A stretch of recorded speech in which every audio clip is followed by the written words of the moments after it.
Hello दोस्तों, कैसे हो आप लोग। आज हम लोग मिल रहे हैं एक नए लेक्चर के साथ। आज हम डिस्कस करेंगे दोस्तों कि इंफ्राग्लोटिक डिवाइसेस क्या हैं, क्योंकि हमने पिछले लेक्चर में डिस्कस किया था कि सुप्राग्लोटिक डिवाइसेस क्या हैं, उनके बेनिफिट्स क्या हैं। आज हम लोग पढ़ेंगे इंफ्राग्लोटिक डिवाइसेस क्या होती हैं और उनके बेनिफिट्स क्या हैं। तो इंफ्राग्लोटिक डिवाइसेस में हम एंडोट्रैकियल ट्यूब और फाइबर ऑप्टिक डिवाइसेस पढ़ेंगे और इनके अप्रोचेस जो हैं हम कैसे पढ़ेंगे। तो क्रिकोथायरॉयडेक्टमी, ट्रेकियोस्टमी और रेट्रोग्रेड इंटुबेशन। इसमें रेट्रोग्रेड इंटुबेशन जो है इस पर हमने सेपरेटली वीडियो कर चुका है। आपने अगर नहीं देखा है तो आप जाके देखें और वहाँ से लेक्चर को पढ़ें और साथ में इस लेक्चर को पढ़ें और चीज़ों को सीखें। और जो भी डाउट्स आपके आते हैं उनसे वो उनको जो है हमारे पोर्टल पे डालें ताकि हम आपको जो है उसका आंसर कर सकें। नेक्स्ट है एंडोट्रैकियल ट्यूब जो है। तो ट्यूब है तो उसके कुछ पार्ट्स होंगे, है ना। तो ट्यूब जो है, ये ट्यूब किससे बना हुआ है, तो पॉलीविनाइल क्लोराइड से बना हुआ है ये ट्यूब, है ना। दूसरा जो ट्यूब बना होता है वो बना होता है रेड रबर। रेड रबर ये पहले यूज किया जाता था। ये हाई प्रेशर, लो वॉल्यूम कफ इसमें आता था, जिसकी वजह से इंजरी बहुत ज़्यादा होता था। साथ में रेड कलर था। तो रेड कलर था मतलब red rubber tube red colour का होता था। तो ये ट्रांसपेरेंट नहीं होता था, तो हम कोई वोमिटिंग या अदर सिक्रीशंस जो था वो हम नहीं देख पाते थे। ठीक है। लेकिन जो पॉलीविनाइल क्लोराइड है ये ट्रांसपेरेंट ट्यूब है, तो हम इजीली एसेस कर सकते हैं। दूसरा क्या है, इसमें रेडियो ओपैक लाइन है, जिसका आंसर हमने आपको पिछले लेक्चर में पूछा था। तो रेडियो ओपैक लाइन जो है वो रेडियो क्या होता है कि जब हम एक्सरे करते हैं और ट्यूब लगा हुआ है तो इजीली इस लाइन के थ्रू जो है रेडियो पैक लाइन के थ्रू क्या होता है, वो एक्सरे बीम को कैप्चर करता है और एक कलर प्रोड्यूस करता है।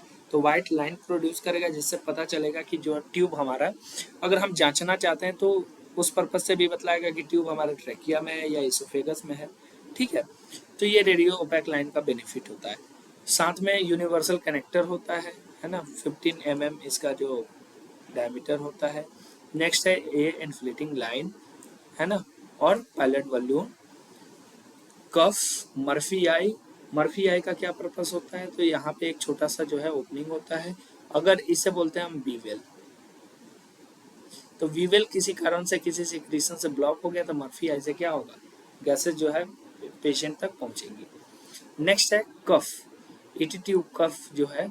तो कफ का जो नॉर्मल प्रेशर होता है वो कितना होना चाहिए, 20 to 30 सेंटीमीटर H2O। ठीक है।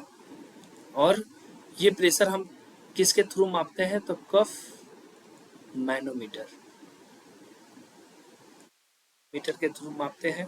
डैमेज टू एंडोट्रैकियल म्यूकोसा, अगर मोर देन 30 सेंटीमीटर H2O ये क्रॉस कर जाए और ऑब्स्ट्रक्शन हो जाएगा टोटल एंडोट्रैकियल ब्लड फ्लो का, जब ये 15 सेंटीमीटर H2O से ज़्यादा हो जाएगा क्या, कफ का प्रेशर।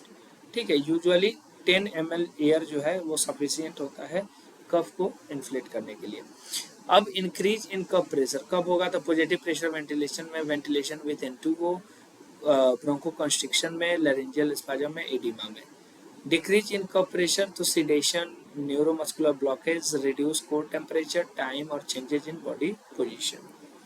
नेक्स्ट है कफ ट्यूब और ईटी ट्यूब एंड कफ। तो मार्किंग क्या क्या होता है, तो आईडी इनर डायमीटर का मार्किंग होता है, आउटर डायमीटर का मार्किंग होता है किस पे, ईटी ट्यूब पे। टाइप ऑफ ट्यूब, ओरल है या नेजल है, इसकी मार्किंग होती है।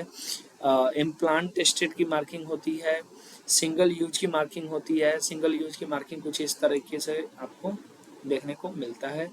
मैन्युफैक्चरर का नाम होगा, marking for length of insertion और indicator for position of vocal cord. ठीक है। नेक्स्ट है requirement of ideal ET tube. तो इसमें क्या होना चाहिए, तो स्मूथनेस होना चाहिए of outer surface and avoid damage to mucosa, smooth and non wettable inner surface, non inflammable होना चाहिए, ट्रांसपेरेंट होना चाहिए, इजीली स्ट्रेचेबल होना चाहिए और नॉन किंकिंग होना चाहिए। ये सारे जो आइडियल प्रॉपर्टी होना चाहिए वो एक ईटी ट्यूब में होना चाहिए। साथ में आपका ये है लेरिंगोस्कोप। लेरिंगोस्कोप में आप जो पार्ट देख रहे हो इसके, हॉरिजॉन्टल फ्लेंज, टंग स्पेचुला, बेक या टिप बोलते हैं इसको, हुक ऑन बेस, जिससे ये हैंडल से कनेक्ट होता है और AA टाइप की बैटरी जो है इसमें लगती है। ठीक है, नेक्स्ट है नॉन कफ एंडोट्रैकियल ट्यूब। तो ये सारे ट्यूब के सैंपल बना रखे हैं और ओरोफेरेंजियल एयरवे सैंपल है, RAE रिंग एडियर और एल्वेन। अभी एम्स में पूछा गया था रिसेंटली, एम्स CRE 2025 में जो है ये क्वेश्चन आ चुका है दिसंबर में। MCRE 4 कर देता हूँ, नहीं तो आप कंफ्यूज हो जाओगे।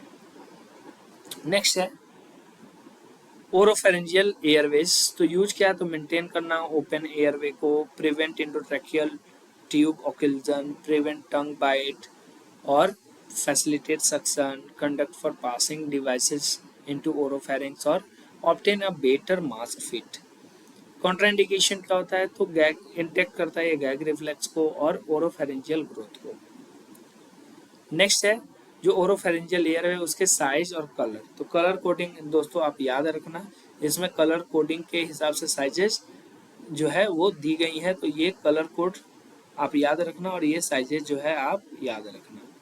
ठीक है दोस्तों, ये बहुत इंपॉर्टेंट है, खास करके एम्स के किसी MCRE के किसी भी एग्जाम में, है ना। मतलब 4 तक तो हो चुका है, हो सकता है आगे 5, 6, 7 ऐसे कुछ हो, तो इनके एग्जाम्स में जो है ये इम्पोर्टेंट है। पिछले एग्जाम्स के क्वेश्चन या जो एस्पायरेंट होंगे उनसे बात करोगे तो वो डेफिनेटली आपको बतलाएंगे कि ये क्वेश्चन आ सकते हैं या नहीं आ सकते हैं।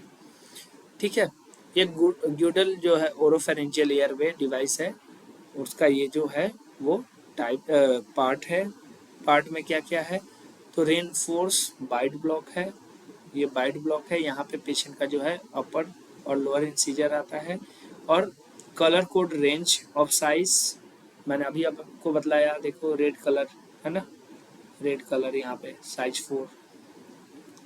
ठीक है, नेक्स्ट है latex free biologically inert polymer से बना हुआ है और टेपर्ड एजेज। ये जो एजेज हैं ये टेपर्ड है या ब्लंट है, ताकि किसी तरह का ट्रेकियल म्यूकोसा जो है इंजर्ड ना हो या ओरल म्यूकोसा जो लाइनिंग है वो इंजर्ड ना हो। ठीक है दोस्तों, तो आज के लिए इतना ही। मैंने इससे पहले वीडियो रिकॉर्ड किया, लेकिन दुर्भाग्य से वो किसी तरह से रिकॉर्डिंग बंद हो गया था, पूरा लेक्चर हो गया लेकिन रिकॉर्डिंग आप तक नहीं पहुंच सकी, तो इसलिए मुझे दोबारा ये वीडियो बनाना पड़ा।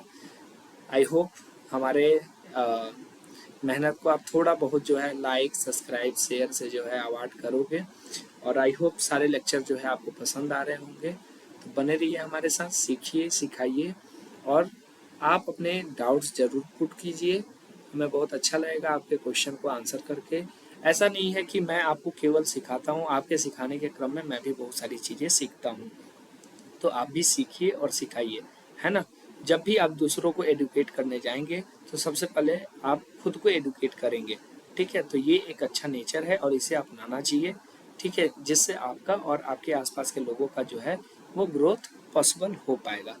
थैंक यू दोस्तों, मिलते हैं नए लेक्चर में, बाय।